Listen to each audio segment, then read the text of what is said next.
One of the things that really makes this movie great is the relationship between Sam and Vincent, man. Yeah, it's definitely the core of the film. Mm. The reason it works well, aside from the fact that they have chemistry, is that it's like professional respect that's forged in a crucible. Yeah.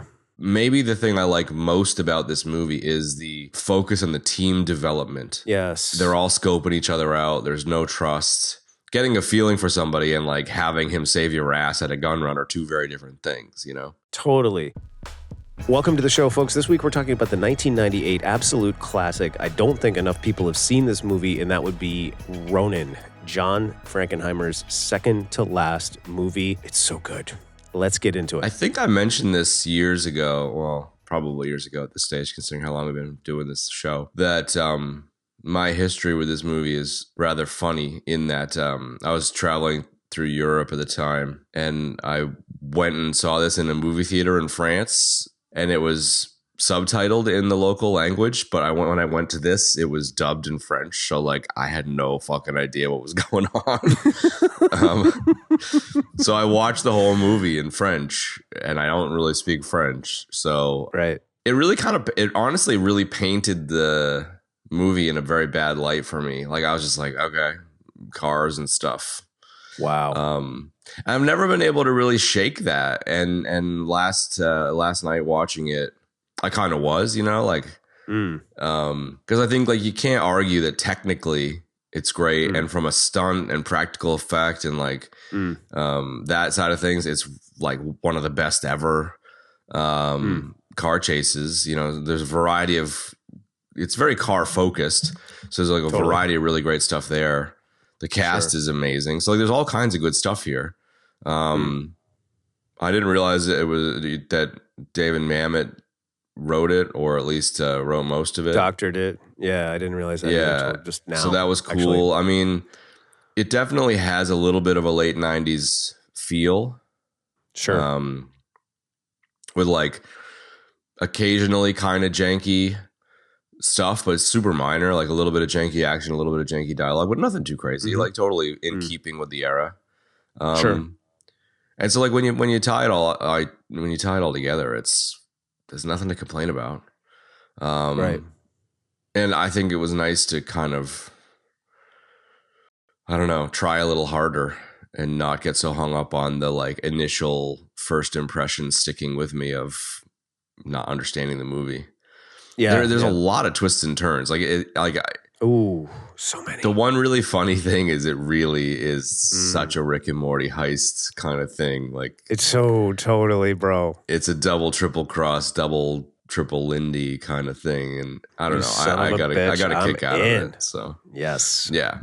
So it is. My high level is I saw it in French and didn't really dig it, and over the years I've seen it. I don't know. I've probably seen it 6 or 7 or 8 times, and then this viewing I definitely kind of it clicked a bit more. So I dug it. So yeah, good. I'm really glad to hear that. I think this is kind of a sleeper, man. I talked to a good friend of mine today who's down in Florida, and he brought up the Manchurian Candidate, and I was like, oh, that's a Frankenheimer movie, and I was like, you know, we're doing Ronin this week on the show, and he was like, what is that? And I was like, what is that? I was like, how do you not know what this is? Yeah. He's like, I never saw that one, you know, and he's a big movie guy, man. He had studied directing at one point, and how does somebody in the movie space not know this movie? I don't know, man. But I think my point is that there are people that haven't seen this movie. You know what I mean? You're not quite that movie, quite that person. You obviously saw it, but you had a kind of a rough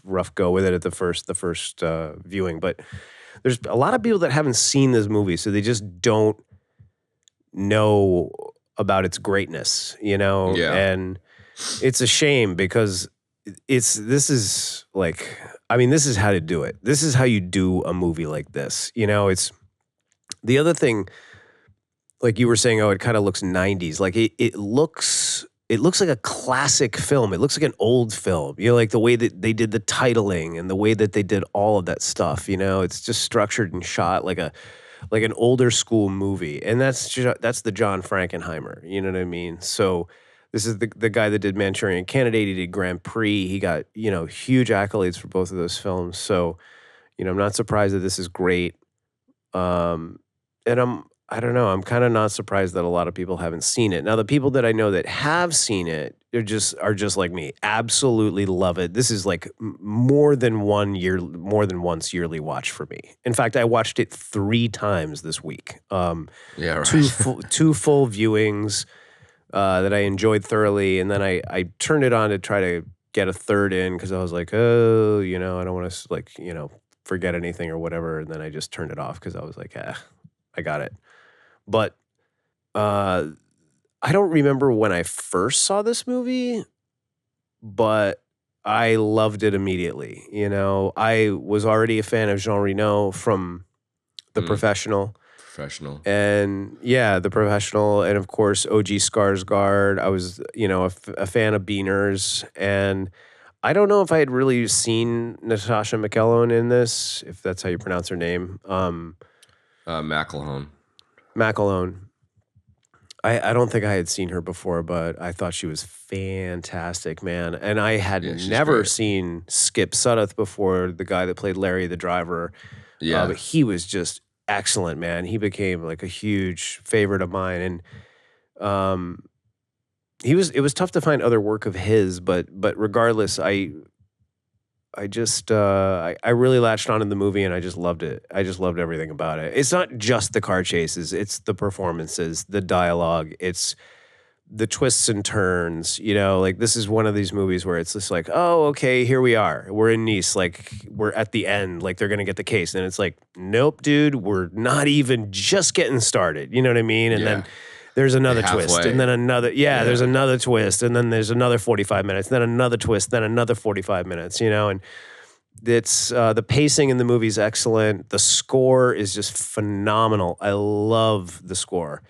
And that's it. I mean, I don't really have anything bad to say. We don't rate the movies anymore, but like if I rated it, this would be a 10. This is in one of my Yeah. this is one of my all-time great favorite movies, man. Yeah, I think that's fair enough, man. I mean, it has all the ingredients. It really It is does. surprising how few people that I've chatted with about it have any idea. And I mean, it's not surprising, but it is kind of surprising that a movie buff wouldn't have heard of it. But whatever, like no judgment. I don't give a shit. But No. when you mentioned Frankenheimer, I was looking through his other body of work and kind of reading some stuff about him, and I don't have like a super deep kind of well of knowledge of the technical side of things, but it looks like he at the time, probably I would imagine in the late 70s, was really pushing the boundaries of shooting styles, and like Sure. I guess a lot of the Hollywood was very fixed from the golden era in terms of camera placement and stuff. And he was like, there was an anecdote about him and Burt Lancaster where Burt Lancaster walked on a set one day and like Frankenheimer was like on the ground and the camera was super low and he was really freaked out by it and was like, what the fuck? And then, like really didn't like working with Frankenheimer for their first film together. But then when he saw the result was like, holy shit. And they worked together for like 5 more movies, So it really sounds like he was really pushing the boundaries at the time from a Definitely. cinematography standpoint and kind of like stylistic standpoint, and shit we would take for granted now because of, I imagine, how much influence that had on modern styles, So Sure. so that was interesting. No, I think you're right. I mean, he was definitely like a pioneer. It's very like dynamic and analog and like very, he was very intent on like, using real cars, real drivers, like the whole thing, like going actual speed in this movie. I mean, that's why it's so damn good, dude. At Yeah. least the car parts are, So I don't know. I I don't agree know if with I've you. ever seen Grand Prix, but I've definitely seen like Manchurian Candidate and some of those other stuff. But Well, he did the French Connection 2 as the well. second one, yeah, not the first one though, right? Yeah, not the first one. I'm pretty sure correct. I've seen the second one. The first one's fucking great. That's what I've heard. I've never even seen the first one. That sounds that's it. That's one I need to see. That's very like this. What I'm trying to say is like the fact that you haven't seen that is as interesting to me as like your buddy not seeing this. Like it seems like it's different because that was kind of a legendary movie at the time, I think. But like, Sure. For our generation, that makes sense because it's a little bit earlier than our kind of movie buffery. Yeah, I think I mean the point of me bringing up that Tony hadn't seen this movie was that just a ton of people that are either like in the business, in the know, or not in the business. I mean, he's a director now, but he studied directing for a long time, and him and I noodled around in that space, and the point was that just so many people like that, including film buffs and film people that are super enthusiasts, they just don't know about it, man, or they're just like, Yeah. oh, I've never seen it. It's just like, how could you not have seen this, man? This is like one of the best espionage heist type movies there is, Yeah. And with De Niro in it, I get real strong, at least feeling, real strong feelings in terms of connection with like Heat, for example. Like they're very different, but it's very similar in some ways too. And like Sam in this, his character is very similar to Neil in that, in the two sides of a coin sense, Sure. They're like hardened and they don't fuck around, but they still, I don't know. Like Neil in Heat is just like a pure criminal, like smooth criminal. So, yeah, and so all business, yeah. Yeah, whereas this one, like Sam's all business, but you don't really know until, he runs into Deirdre at the end that he was actually playing a different game from the get-go, Totally. That was the triple Lindy cross, Yeah, 100%. But I think one of the things that really makes this movie great is, and I've always loved it, but I really, really focused on it this week, is the relationship between Sam and Vincent, man. Like that relationship. Like there's a really cool friendship that's tender with camaraderie, a familiarity there, having done similar types of work for so long, two guys that are at the same age in that business, and it's so good, man. And that is, I think what I realize keeps me coming back, man, is that's my favorite thing about this movie now, is the relationship between those two men, and the end scene and the way they ended in the same bar that they started with then the dialogue is just excellent, man, and you just, and it's really a testament to those two actors, man. They're so good. Like I don't know if I would say that like Jean Reno is the French De Niro, but I mean he is definitely in the same class as De Niro. Yeah, he's definitely in the same class, and they're what make it so good, man. And really every other player in the movie is at that level, and playing at that caliber, man. Skarsgård, obviously, this is when he was pretty young in '98, and Natasha, Sudduth, all of them, man. They gel so good, man. And Bean too, man. And yeah, and totally Bean as well. He plays Bean was on fire. Such a nervous character, which is kind of out of character for him. Totally. And a guy who's like, not so sure of himself. He's just kind of like, I might have gotten in a little bit over my head here, Yeah, I think that's it too. The relationship stuff between Jean Reno and De Niro is definitely the core of the film. And I think like the reason it works well, aside from the fact that they have chemistry, is that it's like professional respect that's forged in a crucible there, like that initial gun run that goes south. Like I think maybe the thing I like most about this movie isn't the car chases. They're great. But what I like most about this movie is the focus on the team development. Like from the get-go, they're all scoping each other out. There's no trust, understandably so. The opening scene with De Niro hiding a gun and making sure he's got an exit and all that kind of stuff. But then they end up in that room, and there's that first kind of little bit of dick measuring with Sean Bean, like being a prick. Like there's always, in these kind of movies, there's always the one that pushes the boundaries or whatever. And in this case, he's not the double cross guy. He's just the incompetent guy. Right. And like as the team congeals a little bit, that goes to that gun run, and the gun run goes south, and like even just before that, Renault is like watching De Niro and kind of sees some competency, but like getting a feeling for somebody and like having him save your ass at a gun run are two very different things, you know? Totally. And I think what's ironic about what you just said is that, yeah, there's a professional respect there, but the irony part is that the way he kind of gets in with De Niro, like takes his defenses down, is just by being a normal human being, right? It's Yeah. like, they're having a small conversation, sometimes in French when they're at the table the first night, and then, he offers them the cigarette. And then he offers them the cigarette the next morning, and then he's like, I'm the tour guide, here's the Louvre, this, da, da, da, da, and, drops that little joke on him. If I was management, I wouldn't have given you a cigarette, and like he kind of disarms him in that way. That's a great line too. Yeah. Are you labor or management? That's so good. It really is. And so he disarms him in that way. And in doing so, that's kind of bonds the two together, man. And then I think what you said kind of comes next. Like they go to the meet with the guns, and he doesn't really know anything about this guy or his capabilities or who he worked for, because he won't say. He's super vague about it, for obvious reasons. We find out why later. But, then when they start walking towards the tunnel and he starts asking them the questions, and then all of a sudden, like, they walk in, he sees the sniper, he takes the sniper out. Like that cements it even more. He saved his life. For Renault.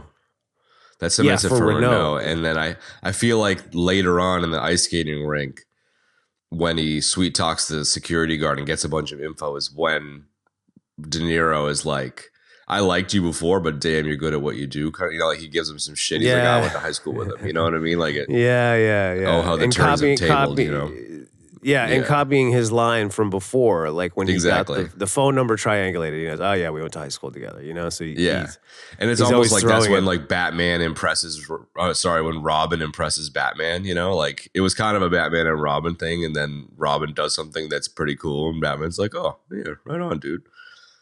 Yeah. It's like, yeah, good for you, bud.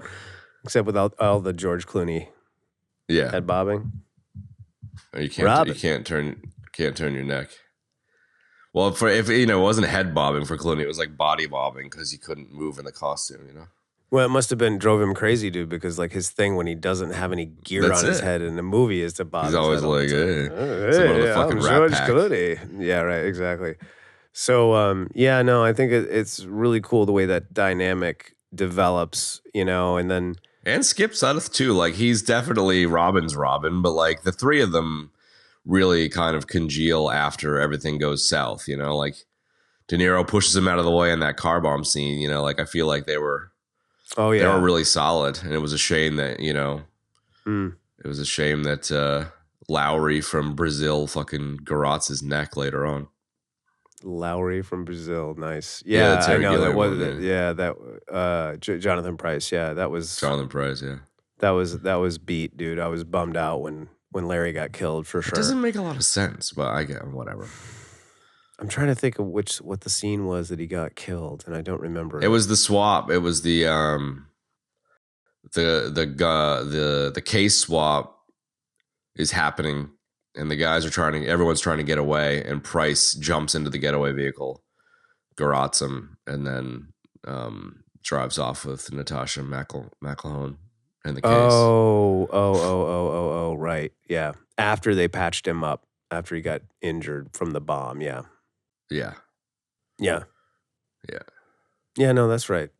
Yeah, you're right. You're right. They did have a gel there, the three of them, and obviously Spence, he went the way of the dodo. I thought it was cool that they wrote a character like that in there, to kind of, it was almost like they wrote that character in there to just. He's a red shirt.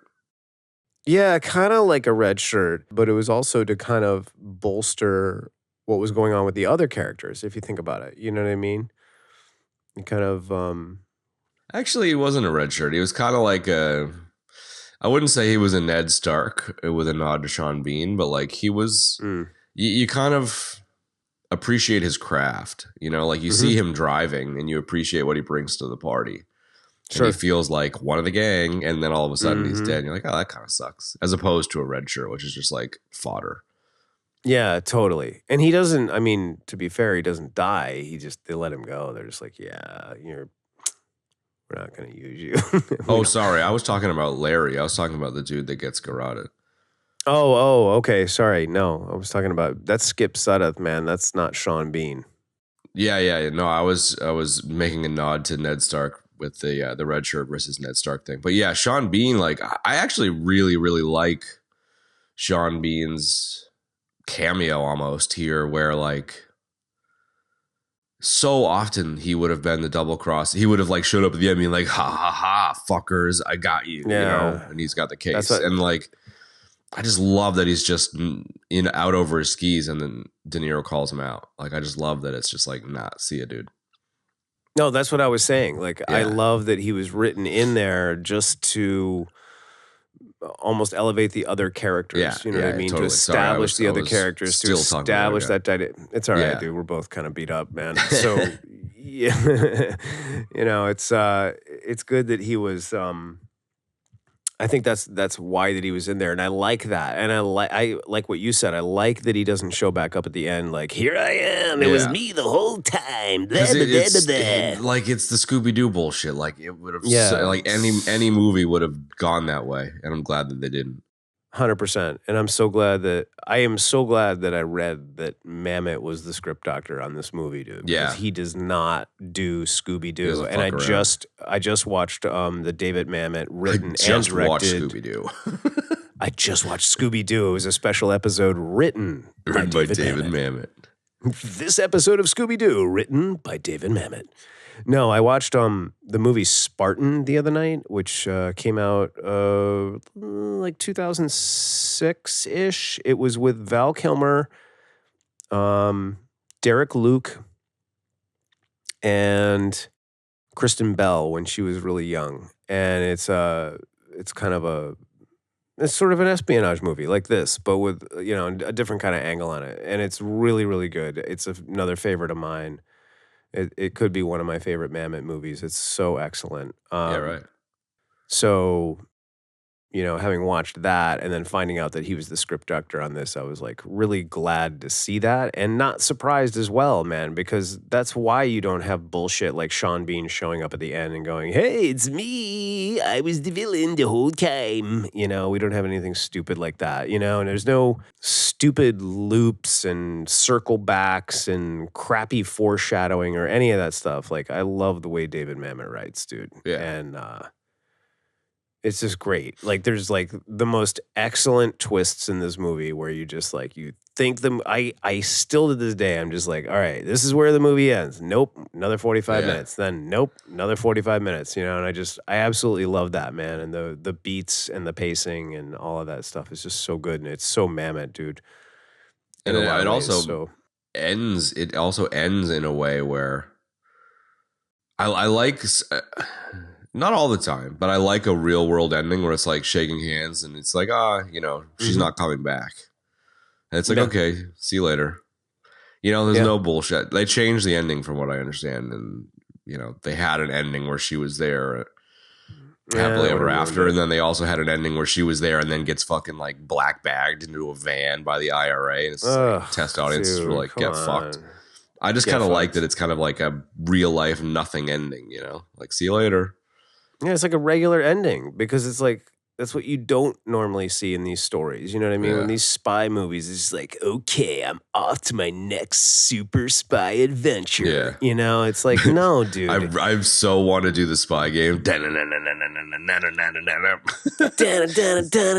man. Yeah, totally, man. A Vodafone commercial would be appropriate. So, yeah, no, I agree with you. And I think that, like, doing a regular ending like that, just it humanized the whole thing more. Like, you know, these guys are not like, just because they're older, you know, they're not like bums, you know what I mean? Like, they're still really good at what they do, probably better at what they do because they have so much experience, you know what I mean? So it was cool to, it wasn't just like, oh, we're a bunch of old dudes and like, now this adventure's in the retirement home. I'm going to go work at a 7-Eleven and then I'm going to die. You know, it's like nothing like that, man. You know, it's just like, the last line he says, he shakes his hand with his opposite hand and he says, "I'll get the next one."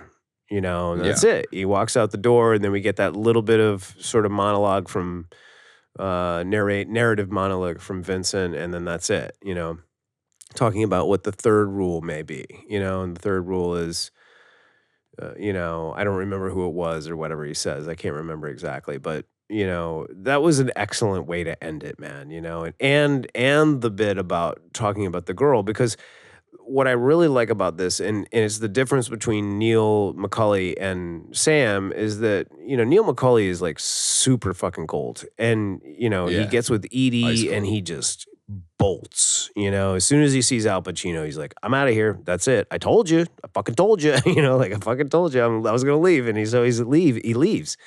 And in this one, you know, he tells her to get out of the car, and then there he is, like, waiting at the cafe, like, hoping that she's gonna come back in, man, and it kind of pulls at your heart, dude, you know what I mean? Because there was he did it right where there was enough of a little bit of a connection there that, you know, you're kind of like, you know, you're rooting for him, you know what I mean? You're rooting for them to kind of get together, you know? He doesn't shoot her earlier, and Renault's like, "What the fuck, man?" And then later on, you know, he's like, "Get out of here," I know. You know?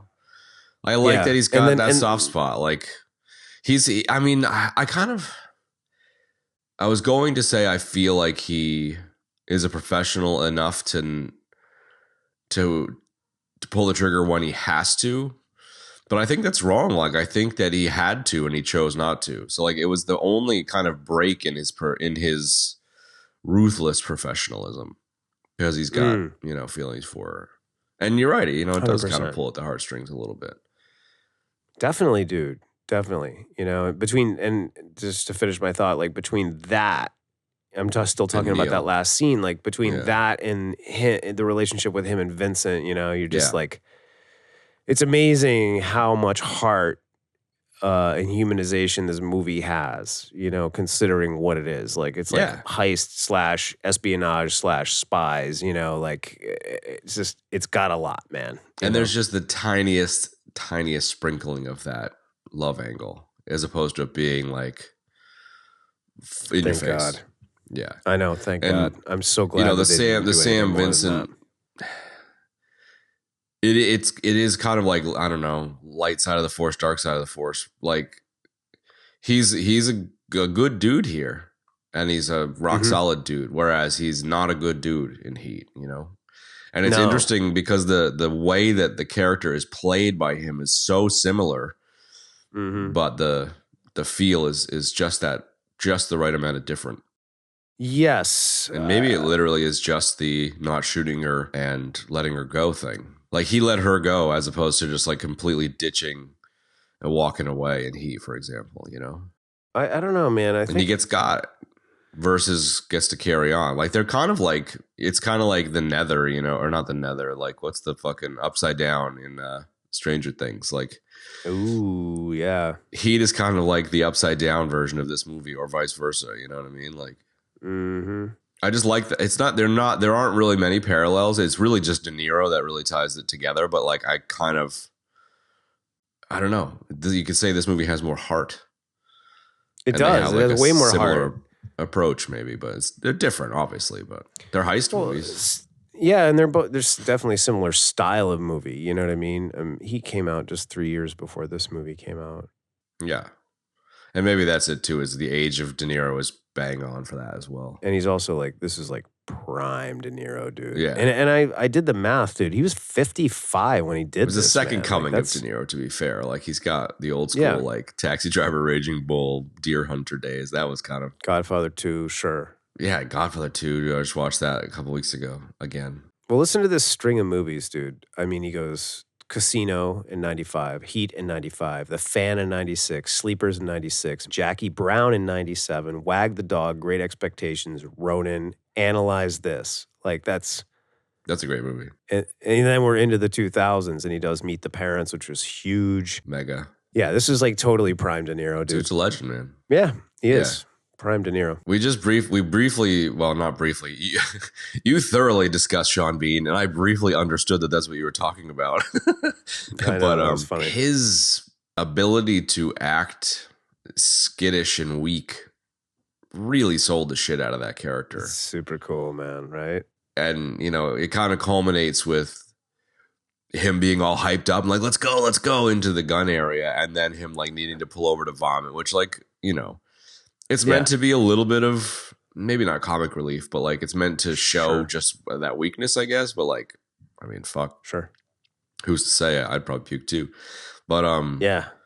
later on when De Niro, they're in the kind of hideout doing their whiteboard sesh, and he puts the coffee up and gets the gun off him and stuff. Like, I really, it's like I ambushed you with a cup of coffee, you know? Yeah. And fucking, it was just, he's like, draw that again, you know? And he's like, you fucking Draw shoot it each other. again! Where'd you fucking learn that? You know, what's the color of the boathouse? Like, that is a great fucking scene. So good, man. It's a simple diagram. Just draw it again. Draw it again! I love that. He's so intimidating. Like, so the other thing intense, too, dude. like we talked about it recently too, with like I don't think you've ever met my dad. My dad literally is Robert De Niro. Like, they are so fucking similar. It's not even funny, dude. Like, he is so like that. Is that right?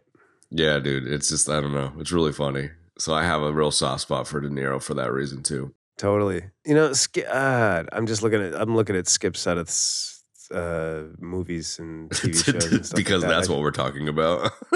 Well, I know. Well, it's That's funny because when I was man.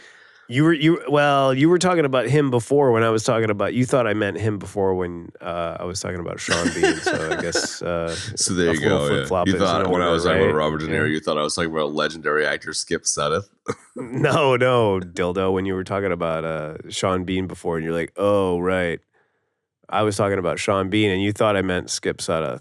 Anyway, but I'll gladly take the ejection death. That's fine. Yeah, no, I was just looking at his. I don't really know a lot of the stuff that he's done, man. No, same. He's sort of Joel Schumacher. What the hell is this? Oh, another De Niro movie. Skip Suddath. Yeah, I don't know. I just don't know his body of work that well. Like, he's definitely done a ton of stuff, man. And he's been super active for a while, man. But you know, not in a lot of stuff that I know. Some show, The Third Watch, I've never heard of. He did 130 episodes, so that's what he was doing. Yeah, that was one of his big things, probably. But he's done a lot of TV appearances and a lot of films, and he's just I don't know, he's just solid as, man. I just really loved him in this movie, and I just thought he was excellent. Yeah. So I've just become a fan, even though I've never really seen anything else he's done. Yeah, no doubt. I mean, same with Natasha McElhone. Like, I was like, where the fuck do I know her from? I was like, is she the Lethal Weapon chick? That's not the one that. No. Was she in one of the Lethal Weapon movies? And then I remember she's Californication, dude. She's Karen from Californication. I was like, oh, I never seen that, dude. I've heard that's great. Oh, really? I never watched it. I watched the shit out of it back in the day. Yeah. Yeah, no, I've heard that's excellent, man. Solaris, I mean, I don't know how well it holds up because I watched it at the time it was out, but like it was, I enjoyed it at the time. I think it might have hit too close to home for Mr. Duchovny, you know? Like, he's like, I'm a sex addict in this show. And then he comes out later, he's like, I'm a sex addict. I'm a sex addict. Okay, buddy. Right, totally. You're really fucking stretching there in that role, buddy. Yeah, exactly. I think, no, Truman Show, I think, would be like the other big thing that she did that was like, you know, people really recognized. Super recognizable. That and Solaris, man. There's some other stuff in there, but yeah, I still haven't watched that version of Solaris. That's the Clooney one, right? I believe so. Yeah, I'm pretty sure it's the original. Clooney. I think it's Tartovsky one, the old Russian one or whatever. Tartovsky, of course, Tartovsky. Yeah, it's George Clooney and her. But she's awesome. Like, I mean, the IRA thread is an interesting thread, especially considering the news overdub towards the end where like getting the case solves the Northern Ireland problem, which doesn't make any fucking sense, but it's interesting. It's interesting that the peace agreement's there. No, it wasn't. It wasn't the case. It was Seamus getting clipped. Yes. Yeah. But just even that doesn't make any sense, but yeah, whatever. It's kind of interesting. It kind of adds that meta thread to it. Yes, it does. Which kind of kind of zooms you out and gives you kind of the bigger picture of the whole thing. You know what I mean? It was Because such a big clearly, fucking thing at the time too, in the 90s, prior to the no, peace it agreement. definitely was, man. I mean, I had Irish guys working for me, dude, and I used to talk about that shit a lot. And Yeah. but what I mean is that like it kind of zooms out the story at the end. Yeah. You know what I mean? So you see, now we understand that, he says, I wasn't here for the case. I was here for your boss. I was here for Seamus. You know what I mean? Like it kind of widens the view so you can see, excuse me, that, this wasn't just some like simple heist. This was like a straight up operation, man, to get him. Yeah. It wasn't Patriot Games that also had Bean in it. That was Northern Ireland. It had some Northern Ireland stuff going on. Yeah. Yeah, and it probably came out like the year before this. Yeah. That was the first movie I saw Bean in. I think that was mine too. Bean has been in everything, dude. Like everything. He's still also he's one of those guys that we talk about. He's probably not like a. We always talked about. I guess like it's kind of a moot point with Vin Diesel's 27 Fast and Furious movies now. But we always talked about certain actors not getting the right kind of work, and I feel like Bean is one of those. Like he's done some great stuff, but man, he's a good actor. I'm amazed he hasn't become more of a mega actor. Like Carl Urban obviously is another example. Like, but that space that those two occupy, that's not a bad space to be in, dude, where you're not like getting mobbed by people when you go out. That's what I true. mean? But you're getting tons and tons of work, and you have like a following of people that really respect your work. Yeah, 1992 Patriot Games. So this was like just a few years before Ronin. Yeah, sure. And that was the first thing I ever saw him in, man. And then I think it was possibly GoldenEye. Oh yeah, Trevelyan, was he in GoldenEye? Yeah, Alec Trevelyan. He was the bad guy in that GoldenEye. Probably for me, like I definitely saw Patriot Games around the time, but I was a little young at the time, so it was probably like Hunt for Red October and Clear and Present Danger and stuff before I went back to Patriot Games. Like I probably hate Beastmaster's Patriot Games or some shit. And then of course National Treasure and all these other things. Yeah. No, he's great. I want him to get something that's Billy Butcher caliber in terms of just like a nice mega job for him. Yeah, totally. I mean, the dude's got like no shortage of stuff that he's done, but he has, there's like this sort of running joke about like all the characters that he plays get killed like right away, like Boromir, Stark, a lot of them. Stark was legendary, dude. Yeah, that was such a TV moment when he gets got at the end of the season. So unexpected. It was like before you really get into the everyone dies in Game of Thrones thing, Yeah, totally. Yeah, it was really good. Before Game of Thrones shit all over itself. Oh, God. Diarrhea. Yep. He was in Snowpiercer, the TV series. I don't know, whatever. You were in Snowpiercer. I was in Snowpiercer. A lot of people don't know that. It was you were Snowpiercer. You actually did the voice of the train. I was the Snowpiercer. You were like that dude that was the voice of the chicken in Moana. You're like, I'm the train. Chew fucking chew. Chew. Give me my SAG card. Chew. Give me my SAG card, bitch. Totally. Yeah. Nice. What else? Jonathan Pryce, dude. I mean, we're casting pretty hard. Jonathan Pryce, you got a chance to actually see him, balls to the wall in Brazil, which you hadn't seen the last time we talked about. And Pryce, he was great in Brazil. I really liked him. His performance. He was great in this too. It was, dude, he's great in everything. He did a good job with his Northern Irish accent. Is a tough one, man. Like they both. So any Irish accent is hard to do, man. So yeah, good on them for that, man. But Jonathan Pryce he was a Bond villain too, man. In fact, I read a nugget. I was reading a nugget on Let's Make Nuggets Not Fun, of course, that 3 of the actors were Bond villains. Tomorrow Never Dies. Pretty sure. Tomorrow Never Dies, and then Trevelyan and GoldenEye, and then 2 of them were and the French guy, the Brosnan era. Which French guy? The dude that paints the samurai, Michael Lonsdale. He was Jean-Pierre. Yeah, he was. I mean, I recognize him from Munich, which is another great espionage. I know. I like Michael Lonsdale. He's great, dude. He's so good in this, man. Almost one of the best exchanges in the movie is with him and De Niro when they're talking about being. Oh, he was Moonraker. Moonraker, yeah, exactly. I mean, it's exposition, but it's welcome. Well, yeah, it is. I actually wrote the whole exchange down because I loved it so much, and I've loved it in the past. And it was like a cool kind of like he was trying to find out if he was a certain sort of way or a certain type of person in that line of work. And De Niro wasn't really giving up anything, you know, and I don't know if that was the right way to go with it. I mean, in keeping with the film where he kind of kept his whole sort of identity a mystery, it worked. And it's But, what he would you do. know, Yeah, he wouldn't blab to this yeah, random dude. exactly. But he's not, because, like, I mean, just to kind of lamely talk about the title of the film for a second, which, like, we never do, and how that relates to the story. Like, I think he's it's not important here, though. I think it's important here, too. Like, he's not really a Ronin, right? I He's not mean, at all. if, and I think the way they title it and title the story almost adds to the deception that happens in the story, right? Absolutely. Because, Yeah. right? Okay, great. I'm glad you agree. So, Absolutely.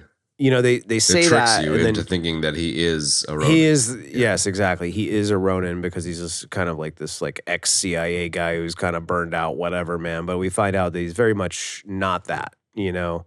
And it's cool. It's a cool dynamic, man. It's a cool trick. But there is part of me that's a little bit bummed out by it. You know what I mean? Yeah. That he's not, because like I like, you know, as somebody that studied a Japanese martial art, you know, I like a lot of those Japanese principles, man. Dude. And Big time. I was right? obsessed I mean, with all that shit. And 47 Ronin, all that. Yeah, like totally. was that before your potential stint as a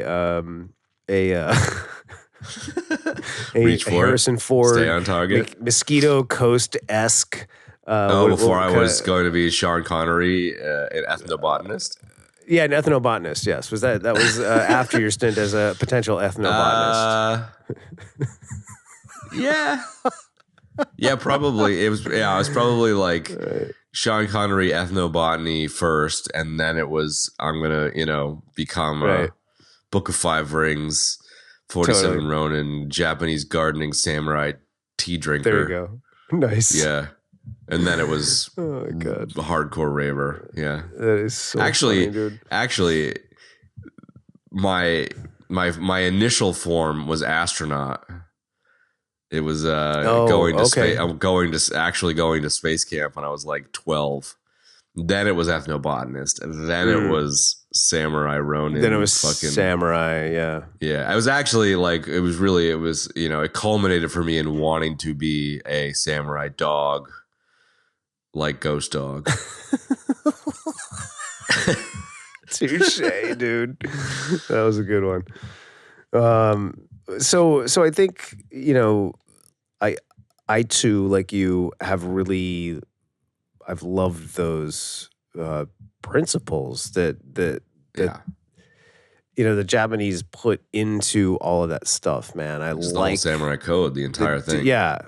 But it's everything, man. It's the same way in Aikido. There's just a way to do everything exactly properly. It's almost like the Tao. It's almost like Taoism a little bit, and I really, really love that a lot, man. And I actually went up and took a class with my kid's Kung Fu instructor today, and Kung Fu is a Chinese system, man. And with Taoist origins. Yeah, but I really just like I couldn't get that Japanese discipline out of me when I was there, just in the way I was conducting myself, so it was kind of interesting, man. But I really like the teacher. He's really, really good. So and that kind of reminded me of a lot of the teachers in the Japanese art. So I think like I don't know, just always been a huge fan of that, man. So I was a little bummed out that he wasn't an actual Ronin, but whatever, dude. It lent so perfectly to the story. And it's a tenuous thread. Like it's not a huge piece.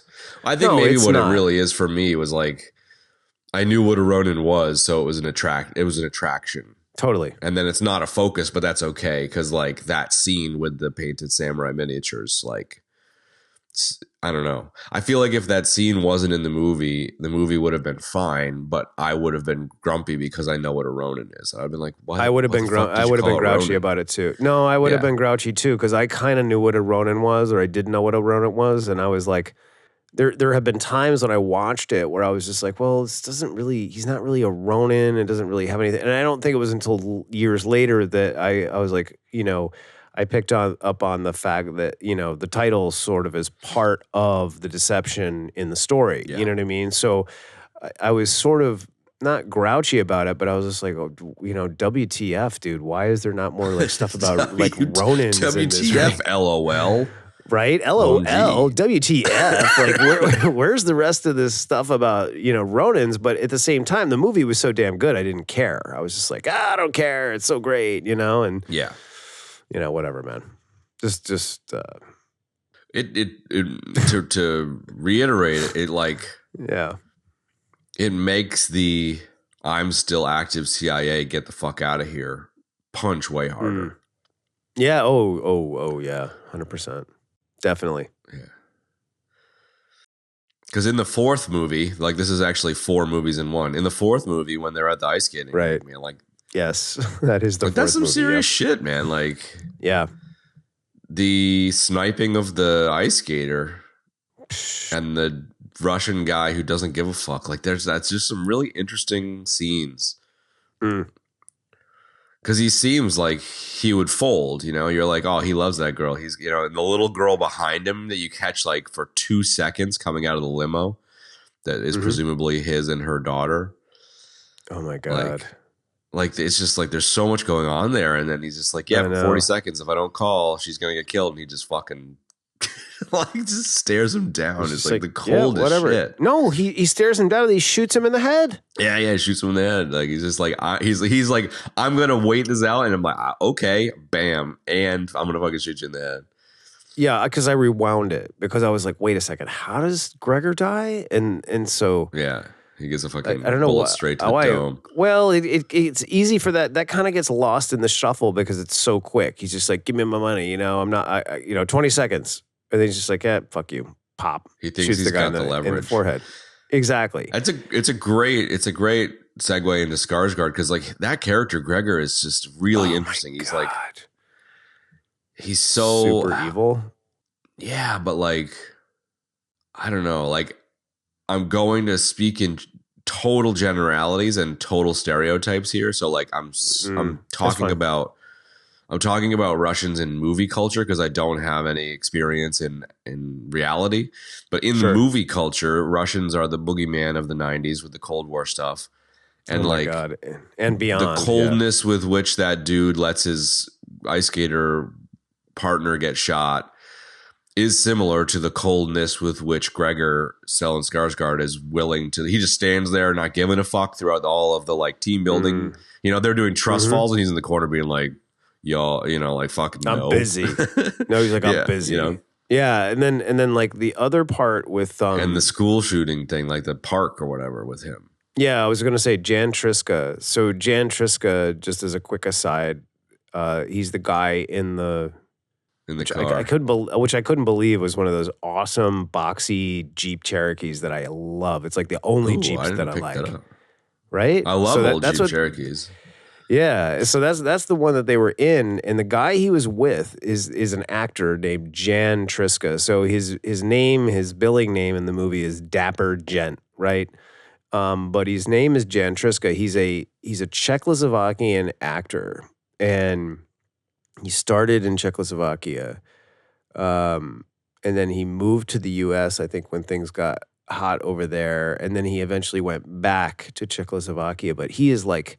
I read an article a long time ago where he's like the De Niro or like the Brando of Czechoslovakian film. Dude. Okay. Like he's that huge. Yeah, and that good. So it was kind of interesting that he had this like kind of bit part, you know what I mean? But like that scene where he almost shoots that little girl in the head is just like, it's so cold, dude. There is some straight up stone cold shit in this movie, dude. Like that scene in particular when Katarina Witt gets shot in the middle of her ice show, and then the other one would be right after she gets shot. Like everybody's like, "Oh my god!" and they start screaming and they start running out of the venue. And like you hear this little girl, and it was so fucked up the way he shot it. Like you hear this little girl screaming, "My mommy," da da da da, and then you hear this man's voice say like, "Oh, it's okay, you know, we're gonna find your mom," da da da da, and then you realize that it's Seamus. Yeah. And he just And fucking you're like, I was like, the oh two my Russian God, he's dudes. dressed like a guy. And then the Russians walk by and he completely forgets what he's doing with the little girl. And he just fills them with lead, dude. Like in the most classic sense of like standing up and filling somebody with lead. And the little girl's standing right there. I was like, dude, that is so awful, man. Like, God, dude. It's so crazy, yeah, it's great, but it just blew my mind. I was just like, holy shit, that's cold. I mean, and they were talking also about how the gun sequences were shot and they didn't slow-mo any of it. They just shot it real time. And I feel like that added a lot of reality to it, you know, because like in a similar sense, the not giving a shit about the little girl while you're shooting the people, you know, like it's cold, but it's also like it feels realistic in that space with just got to get shit done. Like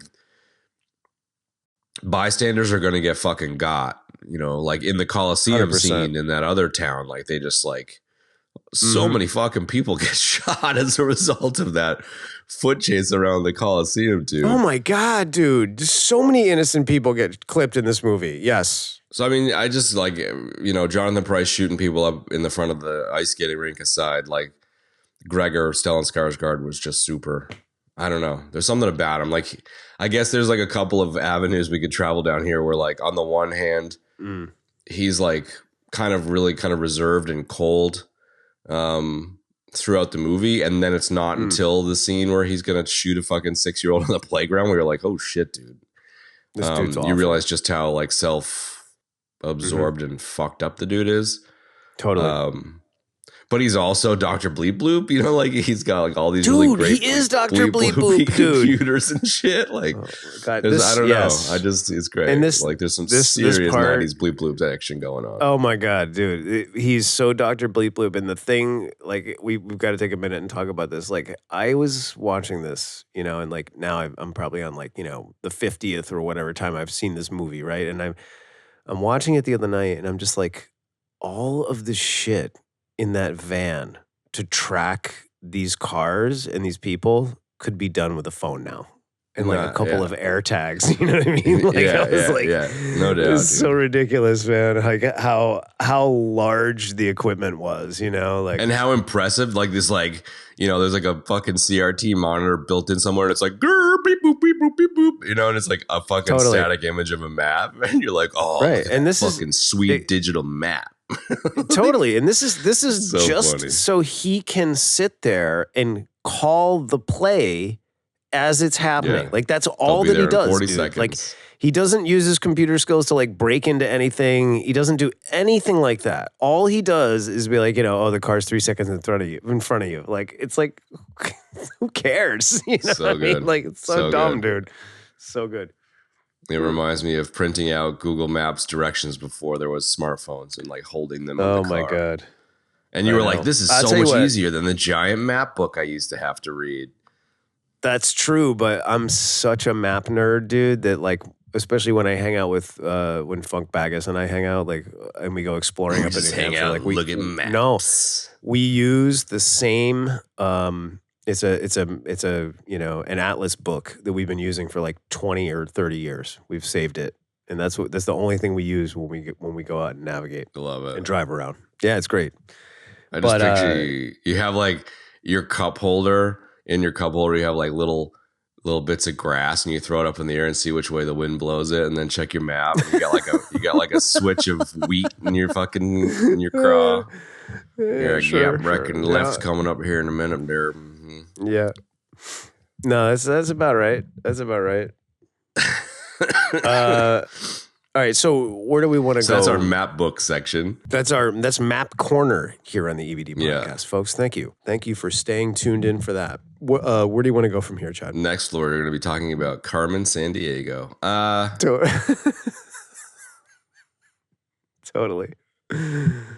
I think like, you know, we've cast it out pretty hard, and we've covered some of the actual kind of like movements, but I think like it would be worth maybe bitsing and bobsing in some of the sequences. You know, I think I agree. there's a yes. lot of whiteboard room planning bullshit. Like there's the tension in the room, the team building in the room.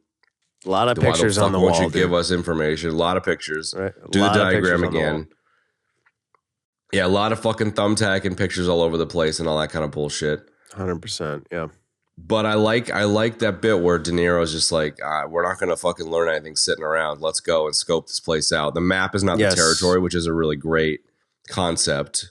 And Mhm. then I love that sequence at the hotel where they're like pretending to be, you know, couple, I suppose. And he's like, let's take a picture. And he like does like, yeah, just like this. Yeah, just like this. And he's like shooting all these pictures of these guys. And then like, Oh, that was sets brilliant, up that fucking dude. stand on the luggage rack. And like, there's lots of really Totally. cool spy gamey shit in there. And No, it's total cool little great. spycraft things. Yes, I agree. You know, just like, well, he has a lot of those, you know, like just looking at the menu and, you know, The even when he coffee. comes in, yeah.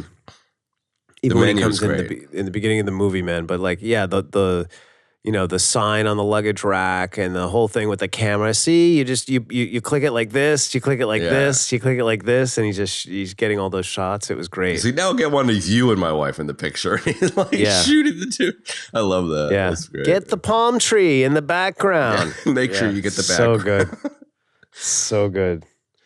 Yeah, I really like that. That was really, really good. And that's where we get, you know, the kind of the budding sort of romance of him and Deirdre. Yeah, and there's also, that's like the only moment when we get like a little bit of insight into Deirdre's character, which I really like how, and there's a bit of levity there too, because he's like, how did you get into this? And she's like, a scoundrel, something like a scoundrel seduced me or seduced and betrayed me or something like that. I can't remember. And he goes, yeah, that's He's like, exactly "Oh, me how I got too." into it too. Yeah, Yeah, it was that's really good. funny, man. It was great, but it was cool to see her kind of disarmed a little bit, you know, because she has that like kind of Irish kind of iron wall thing She's going on hard. for a lot of it. Yeah, she's hard, you know. But you also realize that she's, I don't know. What? I don't know if this is fair to say, but she's kind of putting it on a little bit. A little bit. Just a tiniest little bit. Because she's quite competent and quite capable. And when the shit goes south and Seamus shows up and they fuck the guys over, she's just like, okay. So she's in it to win it, but I don't know. Like I really like that scene where they're scoping out the chateau at night, and you know, he leans over and kisses her when the cops are there, and like it's all business, and then she's just like, fuck it. You know, I like that. It was very real.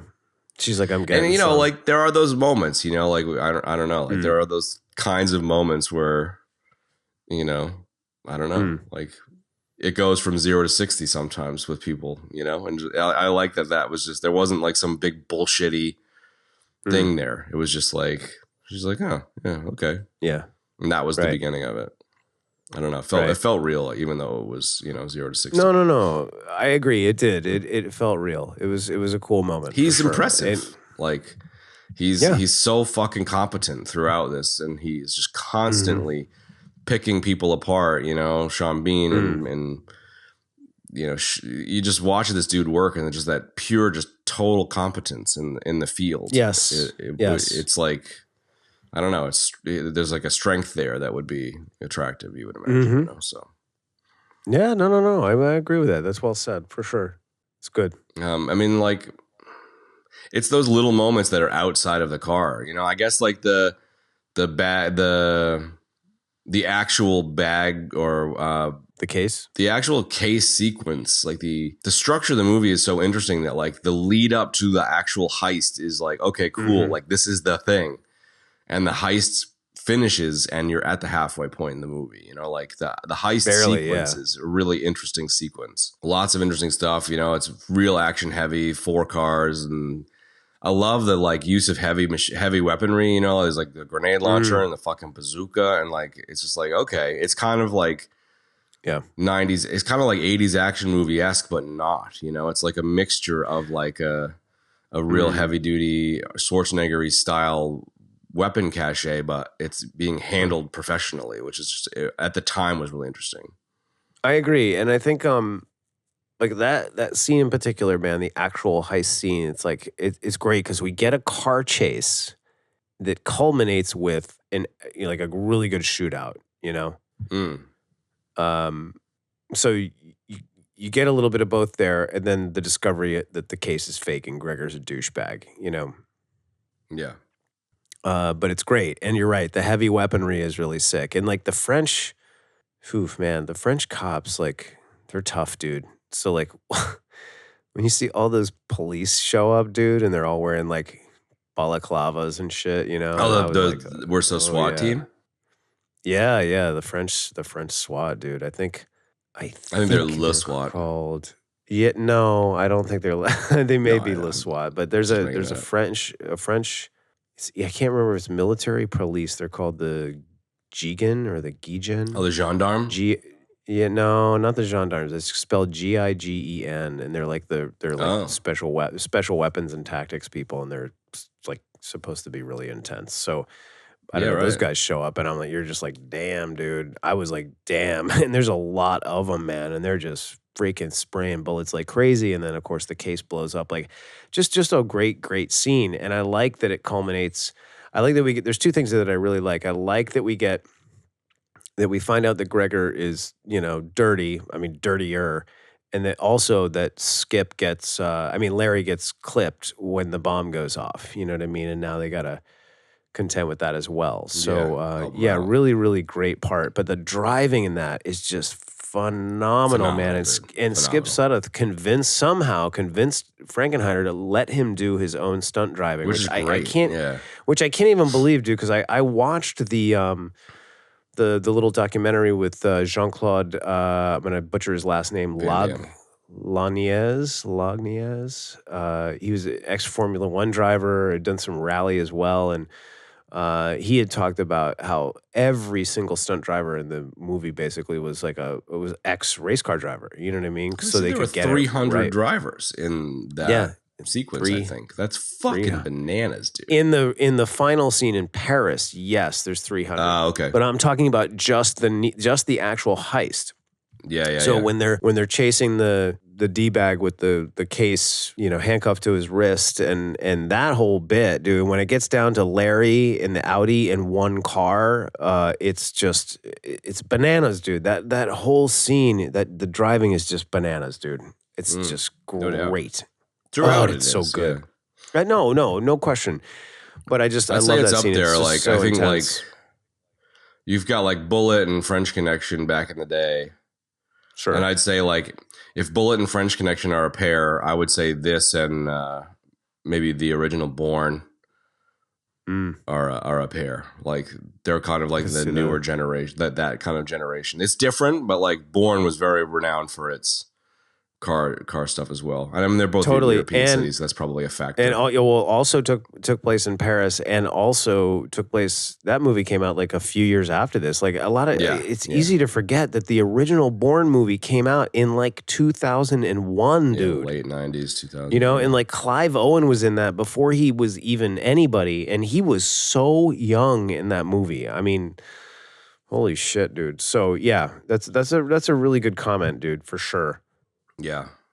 I mean, I'm a huge Formula One head. I haven't followed the last couple seasons because of just fucking dad life and shit, but sure. It's I think another piece of this that's really attractive is like I love espionage style films for the mystery elements and the like professional tradecraft stuff. And like you don't get much more tradecrafty than race car driving too. Like, so it's like, I agree. It's two kind of ultra specialized things mashed together, which is like, I'm in, dude, you son of a bitch. Son of a bitch. I'm in. Yes, I agree. I can't get over how good the driving stuff, how enjoyable it is. It is so enjoyable. And I just to put a bow on like the last thing we talked about, like, the whole part of Nice and the heist, like it doesn't just, like I said, it ends with the excellent shootout and the police coming and all that, but it actually begins with an excellent shootout as well. So they have the light rigged, right, at that one intersection. He's got the what does he call it? Not a repeater. It's a simulator, right? To simulate the sound of bullets over in the bushes, and Yeah. he takes a grenade launcher, shoots the front car, destroys it, and then they just freaking open up, man. So Yeah. that whole shootout scene is excellent, man. And then we're into the car chase, and it's just great. And we Yeah. get that super excellent rocket launcher on the middle of the that's road thing. iconic That was at great. the time. That was in all the trailers. Totally. It's very, very visual. I had a little bit of a gripe with Kevin in the initial shootout where it's like everything up until the other guys, the baddies, all jump out with their machine guns, and like Renault just like runs by a fruit stand that gets laced up by a fucking machine gun. Like, yes, there was like little moments of Hollywoodishness, maybe that's not really, doesn't feel very realistic or in keeping with professionals doing a professional job. But like the lettuce getting shot. Yeah, the lettuce getting shot was not kosher. Is that what you're saying? Yeah, I mean, it's like that's funny in Hollywood, but it's more that Jean Reno is that exposed, and that just doesn't make sense for a tight team. If that makes sense. I agree. No, it does, because I thought that too when I watched it this time, and I've thought that in subsequent watchings before this. I'm not subsequent watchings, but previous watchings, and I always felt like it's like, okay, he's standing right there with the little remote for the light, in the open. And then it's like, okay, so De Niro opens up the fight by shooting a grenade launcher at a car, and then he puts that in the back seat and switches to some sort of automatic rifle. Yeah, some kind of submachine gun, dude. And I mean, that thing's big. It's a big caliber gun. You can tell by the sound that it makes. You know what I mean? And he's using that. And there's just all kinds of flunkies coming out of the cars, man. And they are just shooting everywhere. And there's Jean Reno with a Beretta, like on the sidewalk, like no cover whatsoever. Like, yeah, that was just a tucked little himself in somewhere. Yeah, I agree. That would have made all the difference in the world. And I mean, we're being, super it's Hollywood nitpicky. It's super nitpicky. It just pulls nitpicky, you out of that little true. bit. That's all, And like, I agree. No. The lettuce getting shot up there, and then later on the fucking fish stall getting run over. Like, it's very tropey, and like I'm fine with that. Like, I'm cool with the tropes. I think maybe really what it is like modern day action. You're not going to see.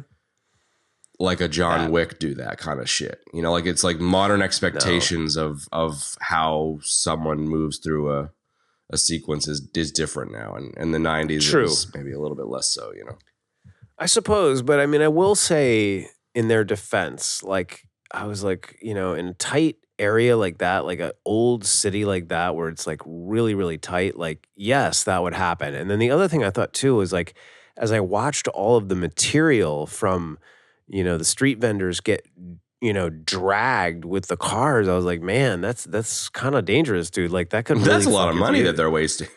Well, it's not just that, but it's a lot of a lot of stuff that could really screw up your vehicle in the middle of like a high speed chase and really screw you up, dude. So it's like you don't want to run over that stuff, man. Like I don't know why I never thought of that before, but yeah. Yeah. I mean, it's tropey. I think like later on you got Natasha McElhone driving the wrong way up a freeway, and she's very, very, very capable. And there's some moments there where it's just like, I like that I'm driving fast as fuck trying to get away, and like I'm gonna go left, and you go left, and you're like, this is a fucking dead end, and you just got to figure it out on the fly. So like there's 100%. A little bit of figuring it out on the fly there with the fucking fish bullshit too, but the tropiness is a little on the nose. Sure, it's a little on the nose. But it's also like, I got to reiterate this, man. All of these car stunts were done at speed. So yeah, that's they weren't, so good, dude. They I weren't didn't see just, the doco, but that's just so it wasn't impressive just that they were live, right? We used real cars, no CGI, obviously bullshit, none of that. No models, no nothing. But not only that, but it was all done at speed. So Frankenheimer they shot them all at 24 frames, right? Like they didn't fuck around with the frame rates generally. A little bit here and there, I heard, but no, they didn't. So like when you see the cars and you're like, dude, those guys are probably going like 75. Yeah, they were going 75. Yeah, they were going 125. I read that they were going like 100. They were driving around. Well, it depends because it was Formula One drivers, Well, it depends on the scene You that you're couldn't do talking that about. now. But like in There's the no Paris fucking way scene and that in the they would let in the them do tunnel that scene now. in particular, in the Paris scene, they were going 75. Yeah. Like you wouldn't I don't want to know. go There's fast. just something about being able to do that. The insurance company covering you and like them letting you, like, I just can't imagine a world where they let you do that anymore, especially with the I know. digi bullshit now. You'd Dude, be sitting they in some went. fucking car in a lot on hydraulics, like I know. pretending you're They went through driving fast Dude, they went through nowadays. something crazy like 800 cars when they made this movie, dude. That's so cool. I want It's to watch nuts. that behind the scenes stuff because, like, I'll send it. I I'll don't send it know. over. I It's I good. It's love it when they do shit for realsies. Like, yeah, I me fucking too. love it. And it's like, I mean, a lot of people, that are fans of this movie say that this is like the last great like analog like car chase movie. I believe And it. it may be, dude. I believe it. What was I mean, it? Was it it just was it a reboot, a remake of the French Connection? What was the one with all the no. fucking Mini Coopers and shit there? That was the Who- Italian Job. That fucking movie was such a bag of shit. I What? Really? feel You like didn't like it? I like the original Italian Job. Like, I'm such a hipster. It's just like I feel like that. Whether it's a good movie or not, I feel like the Italian Job remake is an example of the transition into the Fast and Furious style car chases. Whereas I tend to agree with the statement that this is the last real analog car chasey focused kind of movie.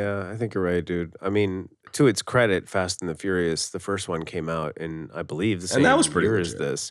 No, it was totally legit. So they've definitely done some really cool car work. Yeah. As, So maybe those two. I think it's reasonable to say those two. Because like the original Fast and Furious is I really enjoyed it at the time. I never really got into the No, it's okay. I was just thinking of something funny that happened a couple weeks ago. I put on like, I don't know, I pulled some HBO or something like that up, and I was like, and they had Fast and the Furious Tokyo Drift was on it, right? And I really liked that one. Like when that came out, I rolled my eyes and I was like, this is so stupid, dude. But I really like Lucas Black a lot.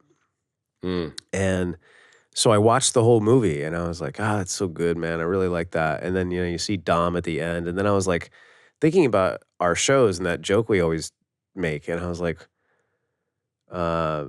so I started reading about Han and all that. And like, I started getting into the Fast and the Furious, dude. And then I was like, well, let me watch this other one that's got Han in it, right? And then I was thinking about that joke about the jumping the cars off the satellites or whatever in Dubai. And then I was like typing in, look, as I was watching this movie, I was like, what is this? Which is the movie where they jump the cars out of the buildings? And it was that movie, dude. And he said that exact thing. And I was like, oh my God, you got to be kidding me, dude. And sure enough, fucking just right out of the side of the building on the 100th floor, dude. Let's drive the car out of it. It was so funny, dude. So ridiculous, dude.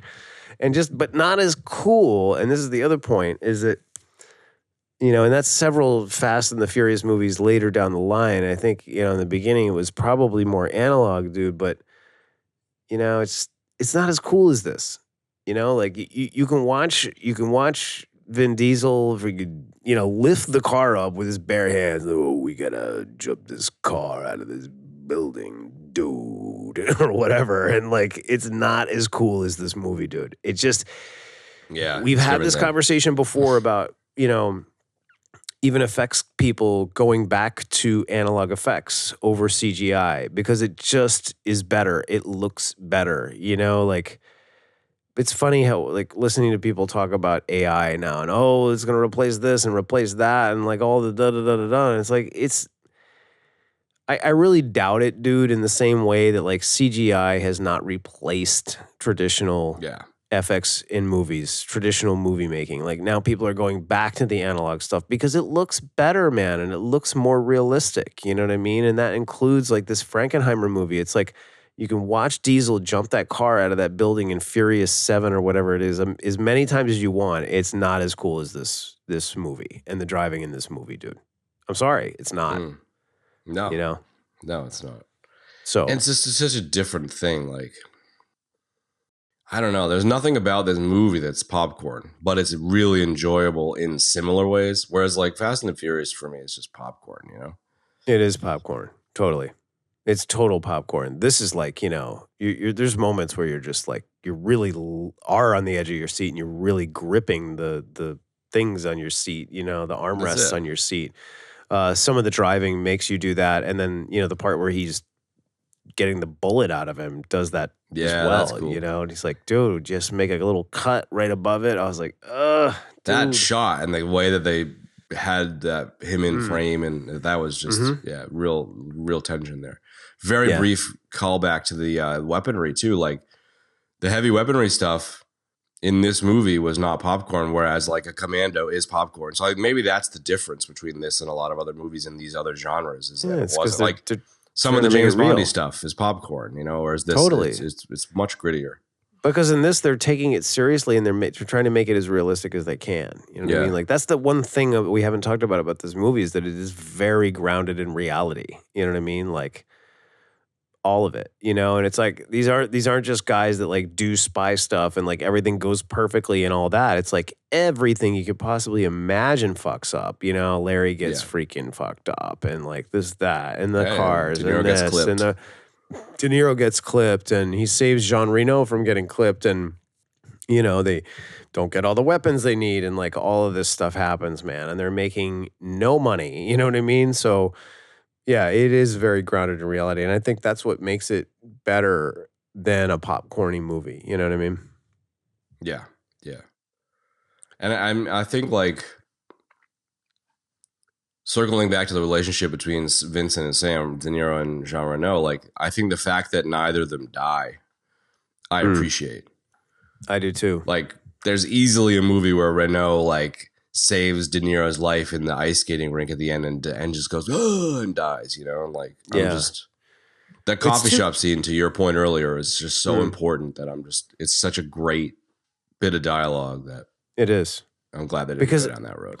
I didn't think about this until right now, because we've talked about this, and we've done almost 275 movies, right? And it's like it's such an easy way out to kill the character, because then you don't have to do anything. You don't have to come up with any more of the relationship and the dialogue and all of that stuff. So like that's the easy route, and taking the hard route is what you're talking about, where they don't die, dude. They're just injured, and then you have to have that scene at the end, and it forces you to like do better, man. Like make better shit, and I like that. I really, really like that a lot, man. It's important.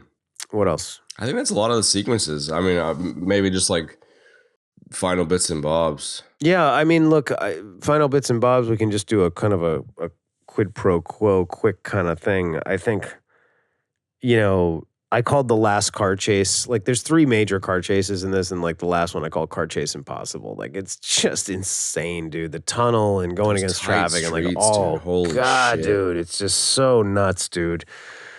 So, I mean, there's not really much to talk about. Just go watch the car scenes. I mean, I'm not going to sit and, play by play the car scenes, but like other things that I really liked in the movie. European setting, I really enjoyed. Yeah, me too. Really loved it. Loved like those old cities, those old Parisian cities that I don't know anything about them, like Nice and Arles. Like, it's so cool, man. This is a personal thing. I was just so happy to see Katarina Witt in this movie. I am such a huge fan of hers. She just sort of like took over the world for those few years that she was crushing it at the Olympics, and she was just such a gorgeous woman, dude. And like, really was so fantastic to watch skate too in the Olympics, man. And I'm just so glad she was in it. I'm such a huge fan of hers. Yeah. She's gorgeous. It was a lot of fun watching the Olympics recently. Yeah. What'd you say? A lot of fun watching the Olympics recently? Yeah.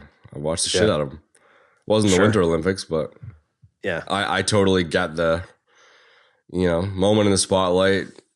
She crushed it, beat the shit out of some Olympics, and got a movie gig. It's great. Yeah, it was good to see her in this, man.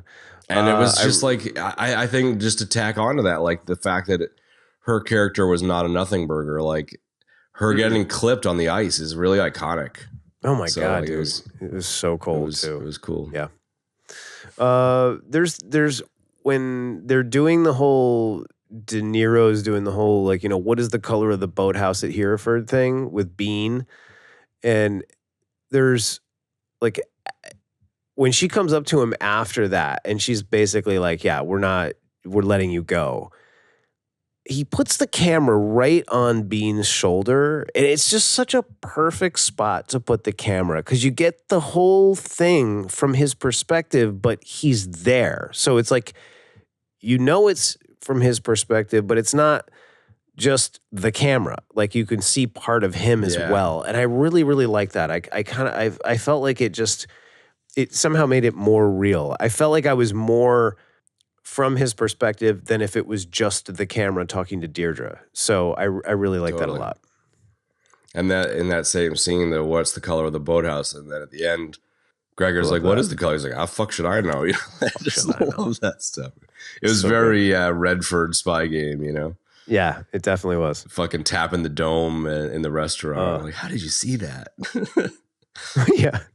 Okay, so speaking of Spy Game, dude, shout out to the doctor as one of the gun runners. Amadou. Oh my God, dude. Oh, that's a death, buddy.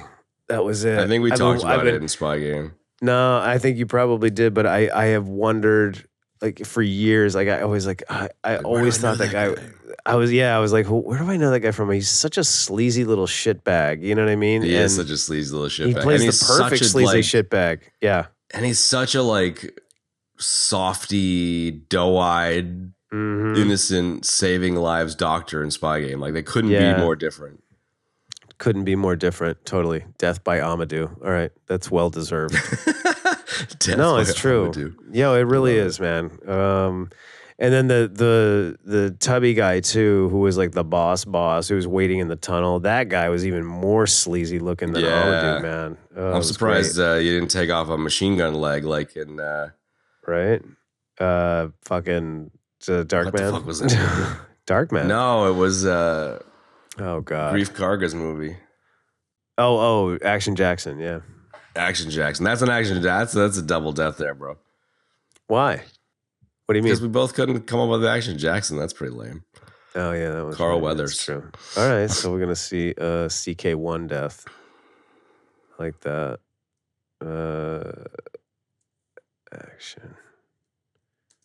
Action jack-offs.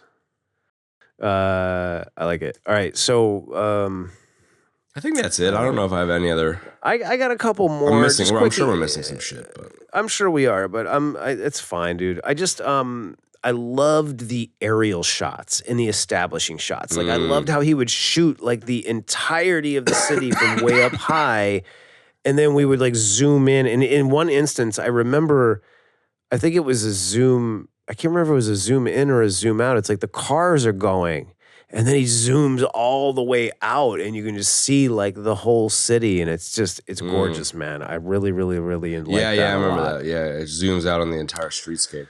And I mean, technically too, like at the time it was, I think it was just before stabilized stuff really came in. And it was like, maybe at that time there was like, if I remember correctly, some of the first stabilized stuff were helicopter shots. Mm-hmm. And some of the early shots in this that were helicopter were like wobbly as fuck. And it was kind of like cool to see some old school. Yeah, I like that. Shots. I like to see nowadays, you can fucking shoot anything smooth, anything, anywhere, anytime. Yeah. I like the sort of the human element there, the shakiness, the old school. Yeah. Okay, so there's some great lines in this movie, dude, and there's some great lines at the end of the movie. I love when he catches up with Deirdre in the car after she betrays them, and he goes, "Why?" I mean, so the string of dialogue is great. He goes, "Why?" and she goes, "You know the reason." And then there's like a pause there. There might have been a little bit more dialogue, I'm not sure. And she just looks at him and she goes, "You can't." And then she fucking peels out. And it's like, oh, dude, what a burn, man. Like she's like, "You can't because you feel the same way that I do." You know what I mean? And I love that, man. Also, it was a very like, "I love you, I know" Han Solo kind of thing, but it was not heavy handed. Like it was so not subtle. verbal. Yeah. No, it was really, really good, man. I really like the way they handled that. I also like the little exchange between him and Vincent in the car right before all that happens when he goes, "Who taught you?" And he goes, "I don't remember." That's the first thing that, no, he goes, "Whenever there is any doubt, there is no doubt. That's the first thing they teach you." And then he goes, "Who taught you?" And he goes, "I don't remember." That's the second thing they teach you. And that was great too, Yeah, that was good. And then it's not the last line in the cafe, but initiating that last sequence, he just goes, "Good knowing you," and he gets up. You know what I mean? Then he shakes his hand with the opposite hand, and he says, "I'll get the next one." It's really cool way to end it, like we said before. Last thing I got is okay in the little documentary. Jean-Claude Lagniez, the stunt coordinator, is talking, and the whole thing's in French, by the way, so it's all subtitled, but it's really great. And he goes, what he says is, he goes, "It's great to work on an American movie. The great thing about these American movies and Americans is that they're not afraid to spend money to get something good in a movie." He says in the most matter-of-fact way, he goes, "In France, we do it very differently." He goes, "We spend very little money to get something bad. No one is happy, and then it doesn't work." And he's like completely straight-faced when he says it, and it is fucking hysterical, man. I had to write the whole thing down. It was so funny. I love it. So I thought that was really, really funny, man. So he was really excited about spending some coin on this and getting the great results. Yeah, exactly. So very, very cool. All right. NDR, nuggets. There's a million nuggets and none of them were overly interesting. I know. There is one thing that I want to ask you as the since you were a double major in Mortal Kombat films and Bourne movies. Yeah. It says that the talk about the man in the wheelchair is referencing the book Bourne Identity. And the man in the wheelchair was M. Chernak, a mercenary broker who Jason Bourne kills. Like, is that in any of the movies? Because it's a weird connection. I feel like it sounds like it's only in the book, but I don't know. But I mean, the other thing you got to realize too is there's so much creative license taken with those Bourne movies. Because like my understanding is that like the original Bourne books, the character was way older. Dude. Did you ever read any of them? No, I kind of want to now. Yeah, I kind of do too, man. I kind of want to, but no, I don't know. I really don't know the answer to that question. It would be cool if there was some sort of connection, but I doubt that they would do something like that, especially not David. Yeah, don't know. Unfortunately, the only other nug I've got is a coulda, shoulda, woulda nug, but Jean Reno turned down the role of Agent Smith in The Matrix. What? I could kind of see him. It wasn't that Jean Reno tested for it. It was like he was given the role and said no, and then Hugo Weaving, obviously, who fucking knocks it out of the park. Dude, so many actors put Jean Reno as Smith. Like, I mean, I can't either. I can see him being it more than a lot of actors, actually, and I can see him being it more than a lot of American actors that I know were offered roles in that movie. But it blows my mind to how many actors were offered roles in that movie and were just like, it's too Will weird. Smith It's too Kilmer as Kilmer was gonna be I didn't know that. I didn't know Val Kilmer was Will Smith was Neo and Kilmer was Morpheus. That was the original casting. Oh, that was weird. That sounds so weird. Nugget. But anyways, Jean Reno as Smith is pretty random. We did not spend enough time talking about the score. I will work some of the score pieces. Do it. Yeah, well, I mean, who gives a shit? I don't. The score was just really, really good. One of the nuggets I was going to say, a single note of the score, and that's not to say it's bad. I just don't remember any of it. Then why do you want to talk about it? Because that's what I find interesting. It's like it got lost on me, and I was reading about the score, and I was like, oh yeah, this, that, the other. So. I don't know. It had great. You're a score head in general, anyways. Yeah, but it had great, like, sort of Hollywood score kind of mechanics to it, like in the car chase scenes that were great, and then there's just this kind of and there's some French elements in it too. It's at times, it's just very, very cool, man. A lot of like just interesting sounds used. Yeah, I'll put some of the score pieces in when I edit the show. So we have them in there, and and to that end, one of the nuggets was that the melancholic Ronin theme, and if you go back and listen to it now, you can find it on YouTube. It's played with an Armenian duduk, which I've never heard of. I don't even know what kind of instrument that is. But Armenian duduk, I have no idea what that is. Yeah, of course. I just thought that was interesting. I like when composers do interesting stuff, and I Like, also for example, hey, Ronin, you like yeah, that? but not as annoying as that. Yeah, okay. This guy, I think he's a Czech composer that did the score. He did something else that we did, and that caught my eye. Take a moment. Hang on one second. I'll just sing more Dune soundtrack. Well, I can't believe this dude did Battlefield Earth. I was like, oh my God, Oh, that's that so chestnut. awful, dude. Yeah, that chestnut, exactly. I was like, oh, that's so dreadful. We didn't even do that one, though. Couldn't face it. I know. I was surprised. Yeah. Even for you. I was like, wow. I should have, could have, Wow, we should have just freaking laced it up, dude. It might be the worst movie ever made. Yeah, it might be. It's pretty bad, dude. I don't know what it is. I could have swore. I was reading about him the other day. It doesn't matter. Whatever. We can just pretend that this part of the show didn't happen. Ron Jeremy shot some scenes that got cut, which is ridiculous. Where the fuck does Ron Jeremy fit into this serious espionage movie? Are you serious? Yeah, I'm dead serious. Is that an actual? Oh, I thought you were joking. That's an actual thing. Yeah. Wow. Ron Jeremy, where does he fit into this? I don't know. I like that you thought I was just talking smack. Yeah, this is a piece of art. That's how unbelievable it is.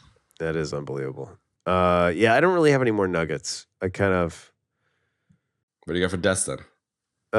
Deaths. I mean, I had all the deaths except you and I had a combined death. So I had it ejected on Sudath, I ejected on Bean, and then I had the death by Amadou, and then you and I had the CK1 death, the Action Jackoff's death. Action Jack. All right. Yeah, because we're Jagoffs for not knowing that. Was it Action Jackson that had the machine gun leg, or was it Darkman? Well, I know in Darkman the guy did have a machine gun leg. He pulled the leg off. Then it's a double death for me because I thought it was Action Jackson. Oh, you're a dildo. You just killed me along with you. All right, so Jesus. It's a dark Action Jackoff death. It is. I'm gonna sit the machine gun. What's his character? What was the Frances McDormand at the fair? What's his character's name in that? What was her name or his name? No, it was his name. Darkman? I just wanted, it's like, Chris, like she's just like eating the cotton candy or whatever. I know. I don't remember what his name was. And he's like, oh. What? Look it up. I can't. I got too many things going on. I'm holding a mic. Melting off and shit. Peyton reading things on. Julie. That was it. Peyton. No, go away, Julie. My Yeah. face is melting, Julie. I'm too angry. Right? Peyton. No, Peyton. My candy apple. Fucking face is melting. He's throwing baseballs at fucking clowns and shit. Oh my God. That movie's retarded. Okay. All right. That death is recorded. So now we got another death. The machine gun leg was in Darkman, you fucking dildos. You fucking retard death. Mm-hmm. All right. So recommendations. I would 1,000,000,000% recommend this movie, especially if you've sort of passed it up or thought like, oh yeah, and you're unsure, whatever. Like, go see this movie. It's so good. Yeah. That's it. If you've seen this movie in French in a theater in France and haven't seen it since, you should watch it again because it's worth it. Definitely. If you're one of the millions of people that did that. But it's I think I would recommend a revisit because it holds up like really well and is such an excellent example of both heistiness and car chasiness. Like it doesn't get much, like it's A tier on both.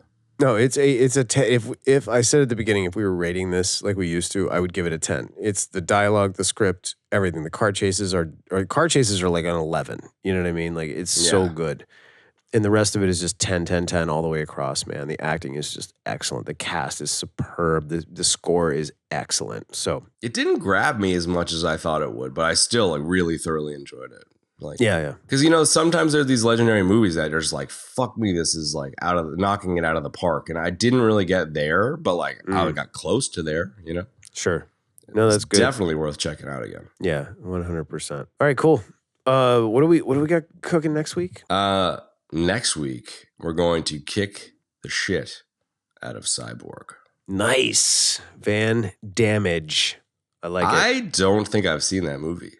If I saw it, it was so long ago, I don't remember. I've heard it's a good one. All right, well, there you go, folks. Get excited for that. Thanks for joining us for Ronin, and we'll see you next week for Cyborg. See ya. Bye. And that's going to wrap up this week's episode, folks. If you would like to check out the show notes for this episode, you can do so in your podcast app of choice or at our website, ebd.fm/episodes/269. If you'd like to check us out on social media, we lurk and we live on Instagram at EBD Podcast is our handle. As always, we'd like to take a moment to thank everybody that supported the show, listening, Patreon, the reviews, all of that stuff. We really, really appreciate it. And for anybody that's interested in doing so, leave us a review. That's very helpful. Tell people to check out the show. That's also helpful. And then also contributing on Patreon. That's also very helpful. And we're really grateful to everybody that has thus far. That being said, thanks so much for joining us for Ronin. We'll see you next week for Cyborg. So long for now, folks.